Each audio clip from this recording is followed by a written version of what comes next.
제보 사건입니다. 피해자는 가해자에 대해서 가면을 쓴 악마다. 이자의 실체를 고발하고 싶다 하셨는데요. 들어보죠. 네, 일단 제보자는 50대 여성입니다. 5년 전부터 한 태권도 관장을 알게 돼서 만나게 됐는데 2년 전부터는 이 여성의 집에서 같이 살았다고 합니다. 그러니까 사실혼 관계였던 건데 피해자에게는 다른 직업이 있긴 했지만 이 남편이자 관장이 운영하는 이 태권도장에서 심리상담사 돌봄교사로도 근무를 했습니다. 그런데 그러다가 지난달 27일 오후에 이 남편이자 관장으로부터 폭행을 당하게 됩니다. 자, 폭행 당시의 상황이 어땠는지 이 제보자의 얘기 직접 들어보시죠.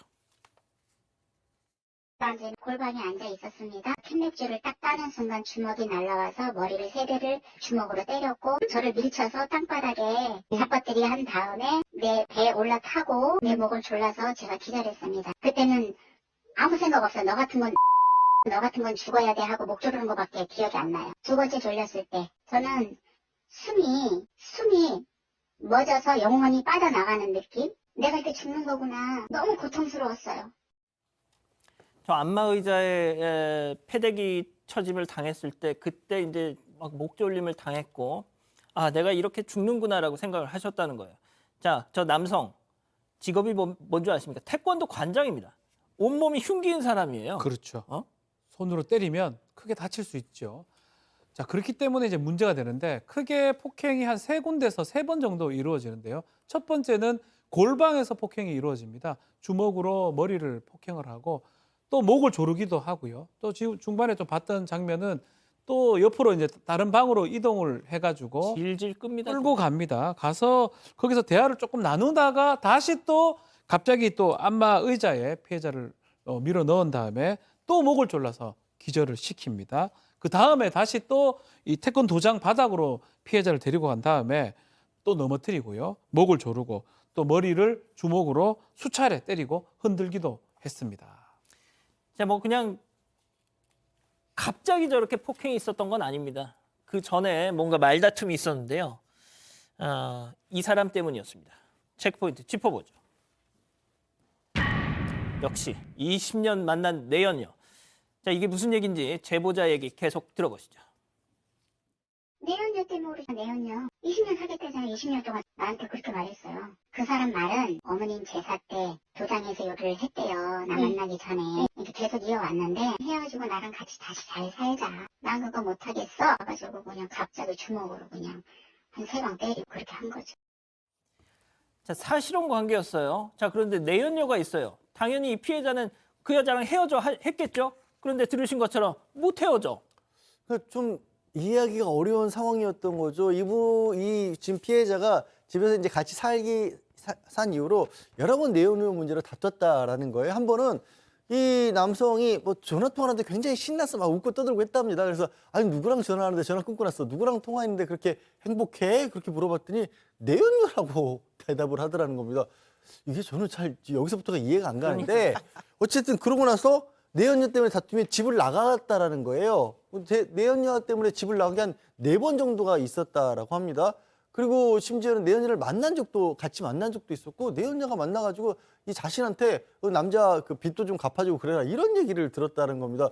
저는 일찌감치 문제를 해결을 했었어야 될 것 같은데 어쨌든 피해자분은 계속해서 좀 희망을 가졌던 모양입니다. 그래서 나중에는 그러지 말고 내연녀랑은 딱 정리를 하고 나랑 같이 살자. 제대로 행복하게 살자. 이런 식으로 제안했더니 도저히 그럴 수가 없다라고 강경하게 나와서 이 피해자가 그러면 이제는 도저히 안 되겠다. 내가 지난 2년 동안 이 돌봄 상담사로 일을 했으니까 그거라도 줘라라는 식으로 그렇게 얘기를 했답니다. 내가 일한 일한 대가는 치러야 되는 거 아니냐. 그랬더니 이제 무차별하게 폭행이 시작이 된 겁니다. 야, 교수님 이게 진짜 뭡니까 도대체?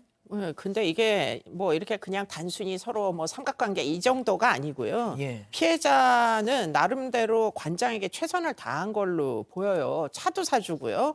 생활비도 사실은 이 피해자가 다 부담을 하고요. 30억에 달하는 피해자 소유의 집도 있었는데 이걸 또 공동 명의로 해달라. 이렇게 꼬드겨가지고 실제로 1년 전에 공동 명의로 바꿔줬답니다. 아이고. 그러고 나니까 이제 사실은 싸늘해지면서 결국에는 이제 변심을 하게 된 이런 정황으로 보입니다. 박 변호사님. 네. 그 태권도 관장한테 저렇게 두들겨 맞으면 이게 몸이 온전하겠습니까? 112 신고했겠죠? 신고했습니다. 기절했다가 깨어나서 잠깐 정신이 깬 사이 때 그때 이제 살려주세요라면서 112 신고를 했고요. 근데 문제는 이제 온몸에 무기 아니겠습니까? 뭐 목 조르는 것도 사실은 악력도 일반인하고 아유. 다르다고 봐야 되겠죠. 근데 이제 이 무기고 흉기인데도 동영상도 확인을 했는데 경찰이 체포를 곧바로 안 했다. 이 부분은 좀 의심이 간다라고 이 피해 여성이 말씀을 하고 있고요.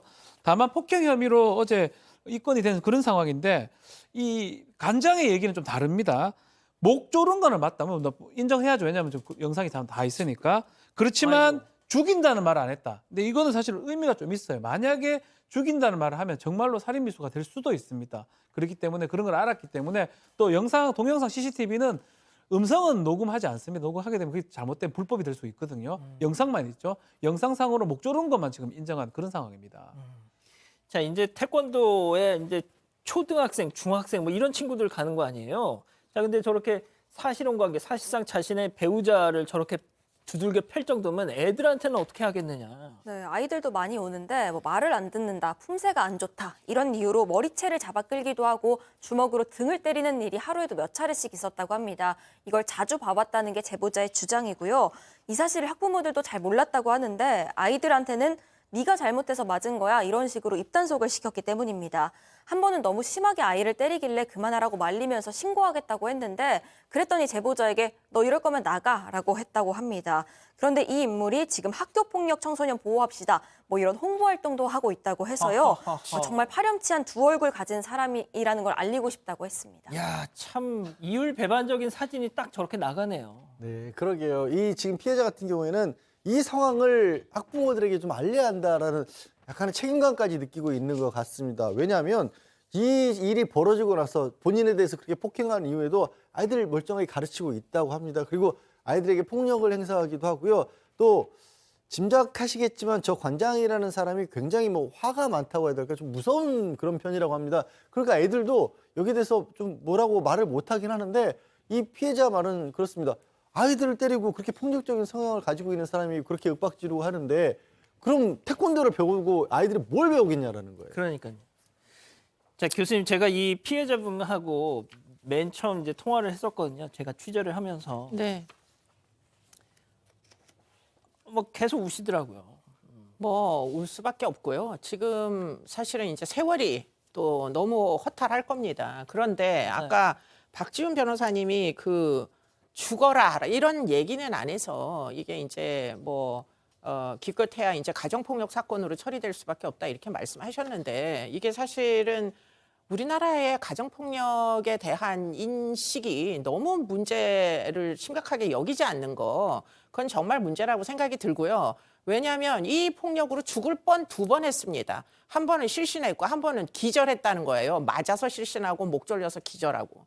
그러면은 세 번째는 죽었을 수도 있어요. 사람이 꼭 죽어야만 개입을 합니까? 사법제도는? 그러니까 지금 이 두 번의 그야말로 의식이 나갈 정도로 심각하게 폭행을 한 것, 이 부분에 대해서는 사실 죽일 의도가 있었다 이렇게 보는 게 맞아요. 첫 번째에 뭐 한 번밖에 없었다면 첫 번째는 실신을 할 줄 몰랐다 주장한다 손 치더라도 목을 졸랐을 때는 그거는 정말 죽일 의도가 있으니까 목을 조르는 거죠. 예. 그렇기 때문에 그런 의도를 꼭 말을 해야 그래야 살인 미수가 되고 말을 안 하면 살인 미수가 안 되고 이런 식으로 뭐 남녀간에 뭐 좀 치고받고 부부싸움이고 칼로 물베기다 이런 종류의 인식으로 지금 이 문제는 절대 해결되지 않습니다. 누가 죽어야 끝이 나요.